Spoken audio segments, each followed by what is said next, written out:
Hello, it's Lisa Neller here. I am the host of My Golden Life. Welcome to this episode where I'm going to share my thoughts about being in marriage and family. I'm going to share my screen, so give me just a moment to pull up my presentation, which is in my PowerPoint, and I'm going to put it on the full screen. Okay. So being in marriage and family, I did this presentation the other day to a group of people. It was very well received, and so I wanted to do it here. And this is about creating your closest relationships through being.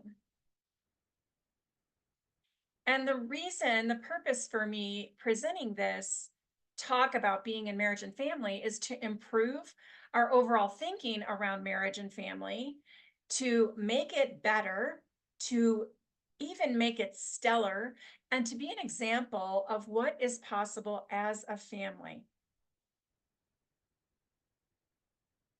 And here are the takeaways that I want you to have. One is to find some inspiration, to be intentional about your relationships, and to have the confidence to shift in our being in marriage. So being implies that there's choice, we can shift our thinking, and I'm going to talk about that.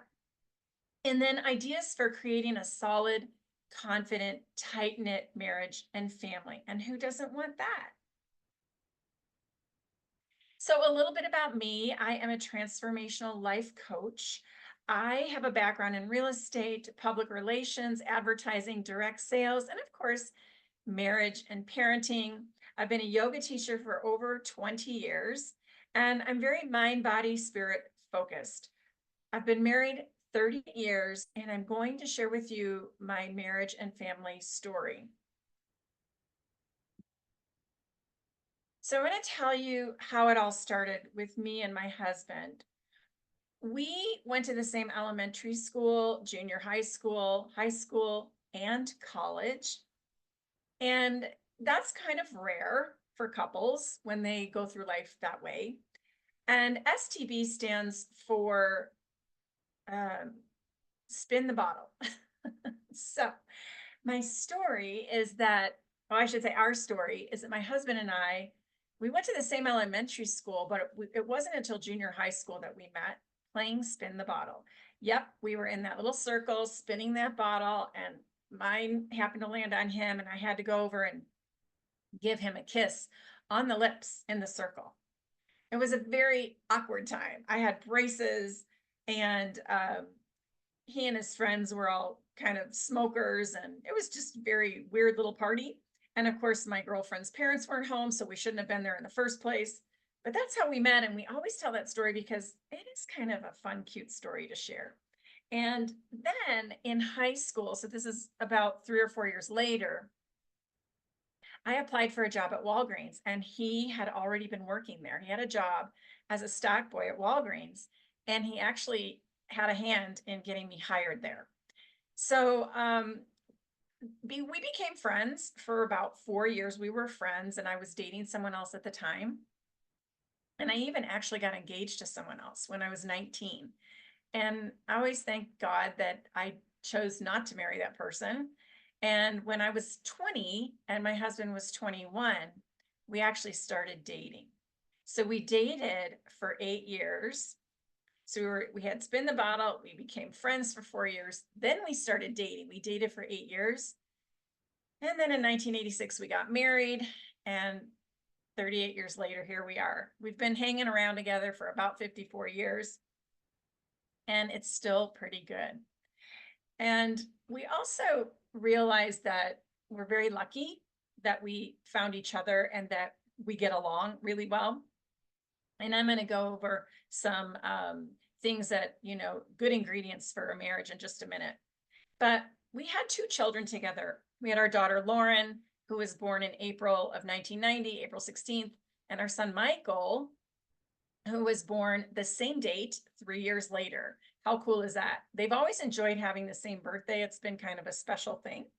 And my daughter is a trauma therapist. She also does marriage counseling, marriage intensives, couples weekends, things like that, to help people with their relationships. And And so she's also a violinist and she's a mommy. She's got as of this recording, she has a 2-year-old toddler and a baby on the way very soon. My son, Michael, who grew up in the Phoenix area, moved to Chicago. He is in IT as a full-time job right now. And then on the side, he does improvisational comedy, sketch comedy. He writes and creates and produces and acts in digital shorts. He also does a lot of editing. So he's a very creative guy. And we're a very tight-knit family. We're very close. We love, love, love spending time together. So my husband and I have agreed on these ingredients for a successful marriage. The first thing is chemistry, and you really absolutely must have chemistry in order to get through all of the tough times. It's very important. Shared values is another thing, being things like honesty, loyalty, integrity, kindness, and all of that. And then the third main thing is intellectual compatibility. And if you don't have one of those three things, you're really going to struggle. I mean, you really need those three things to make it for a long, happy marriage. The other things are a desire to please and make your person happy. And not everybody has this. So some people are very selfish. It's very hard for them to bend and compromise. So willingness to change and adjust and, compromise in your marriage is important. And then being intentional to have a successful marriage. I'm going to talk about this in a minute, but setting an intention at the beginning to say, we are going to have the best marriage that we absolutely can. And we are going to learn about each other as much as we can and do whatever is necessary to keep this together, because we know what the statistics are, right? 50% that don't make it. And then even more, it's even a higher percentage don't make the second marriage either. So, and then being love, joy, peace, patience, kindness, goodness, faithfulness, gentleness, and self-control within your marriage, like being those things are really going to be helpful. I want to share a story about Helen and Bert. So Helen and Bert were friends of my parents back in the 50s when we lived in a suburban community in Chicago. And they had kids the same time my parents had kids. So we were all hanging out in the neighborhood. And my oldest friend, my dearest friend, is Eileen. We're the same age. She was born a couple months before I was. But Helen and Bert have been married 73 years this year. Now, that is really, really unusual. And they're still very happy, of course. They're in their 90s and they're frail, but they're still madly in love. And Helen's advice to me when I got married was, you got to give 150%. And I was like, what? Oh my gosh. Like, what about him? She's like, you know what? You've just got to commit to making this thing work. And you got to put in more sometimes. And that's a complicated thing to talk about. I won't go into the details of that, but you know what? I took it to heart and I decided early on in my marriage, I'm going to give 150%. And that was Helen's advice. She's still married and I'm still married. So I just wanted to share a little bit about my family history. It's not like I'm new to the idea of divorce. There's been a lot of divorce in my family. My parents were divorced. My grandparents were divorced. All my siblings, I have 5 siblings. They've all been divorced, some 3 and 4 times. One sibling divorced his wife and then remarried her later. I've had cousins and nieces get divorced. And so I just knew, for me, it was a thing I wanted to avoid because I could see the pain when anyone in my family would get divorced. Of course, there's just pain involved and suffering. And I wanted to avoid that at all costs. So, and also I just want to say, I have nothing against divorce. I think it's necessary in many cases. And thank God we have that as an option to get out of a bad, bad marriage.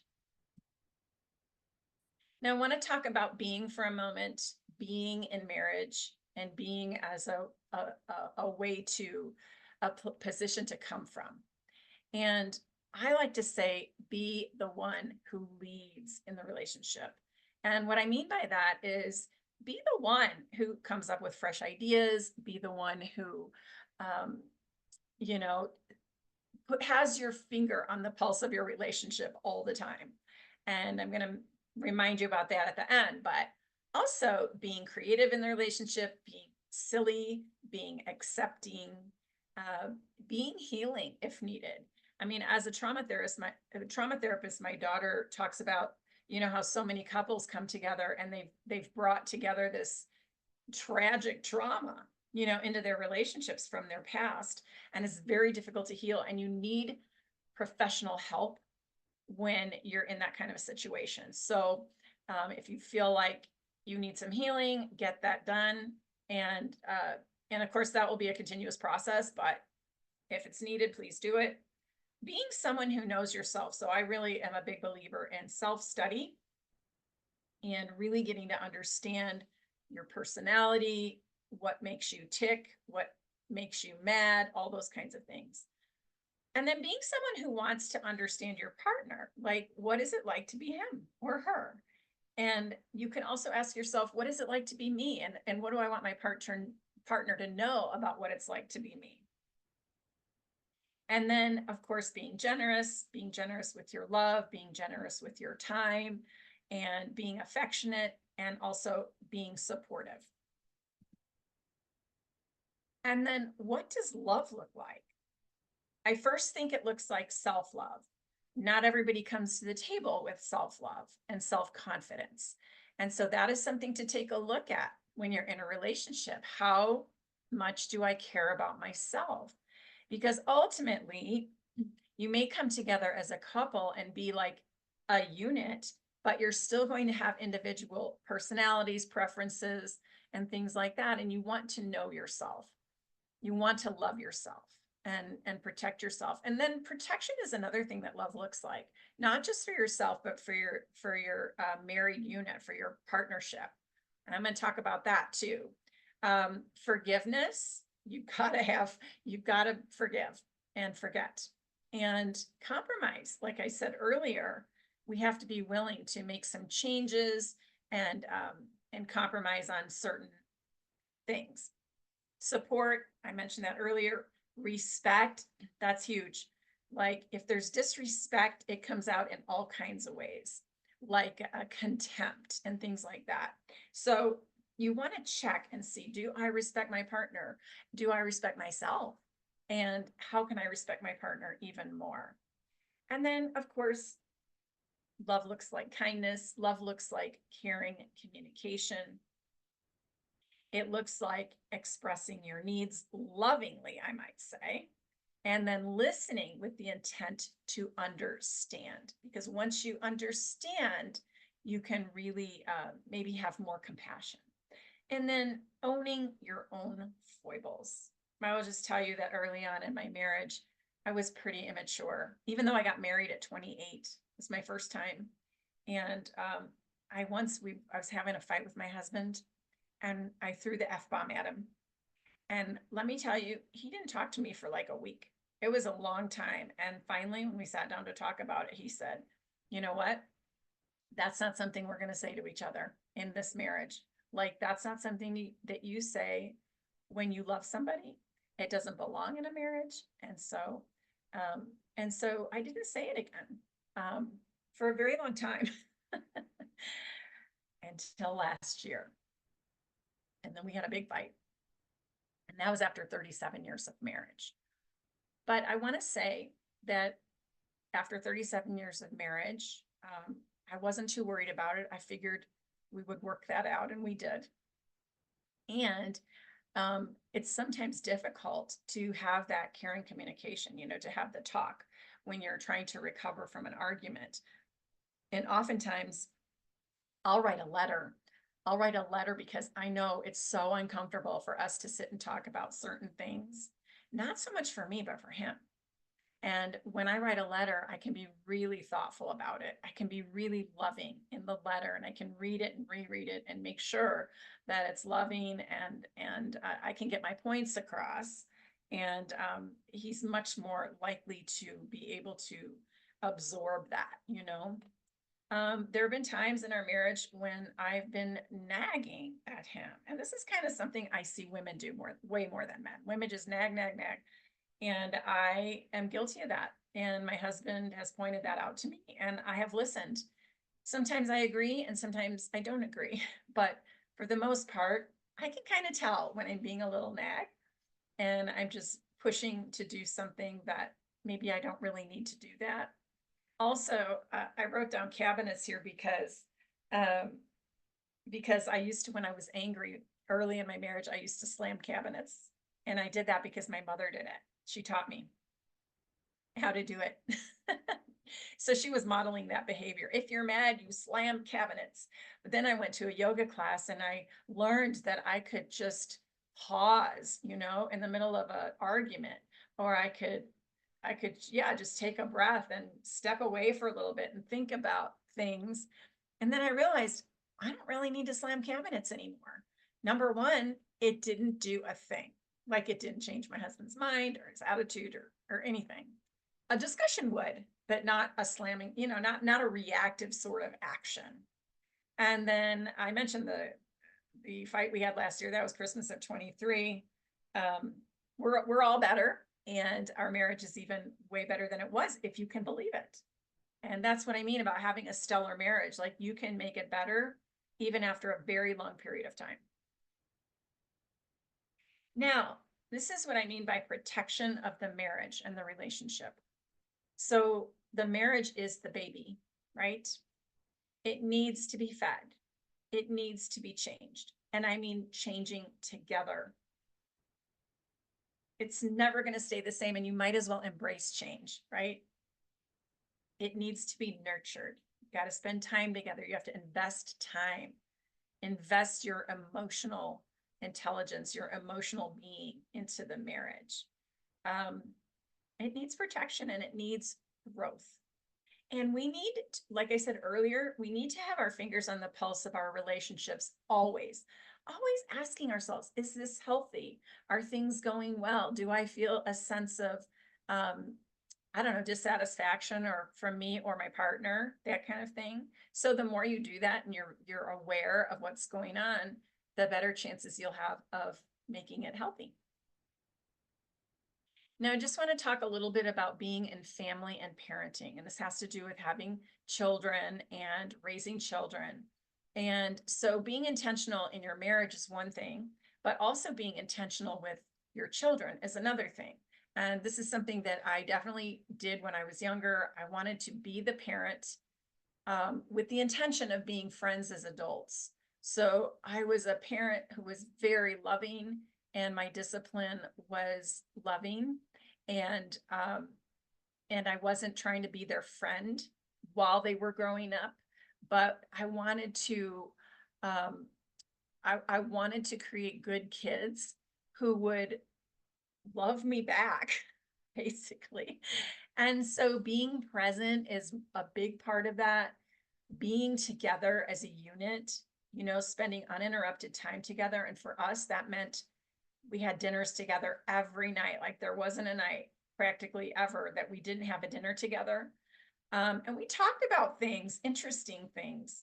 My husband used to say, teach them the difference between negligence, recklessness, and malice. And these were concepts that we would bring up at the dinner table. And even like when they were in high school, we'd say, has anyone offered you drugs lately? Like, we just had that time as a way to open up, talk about what was going on in life, and just, not being afraid to bring up topics that would be beneficial for all of us to know. And then, of course, being respectful with your children. So loving them well and treating them with dignity. So in other words, we don't bark orders at our kids like, take out the garbage or clean up your mess. It always, at least in our house, it always came with a please or a thank you. Could you please do this? Could you please do that? And then once they did it, it was thank you. And using our manners and modeling that for them was important to us. And when kids are respected, they give it back. They respect you back. So also being supportive in whatever they're wanting to do and experience, and also non-judgmental. Let them have their questions and beliefs about life, religion, spirituality, politics, even if you disagree, even if you've raised them to have a certain way of religious training or whatever, if it's meant for them to come back to that, they will.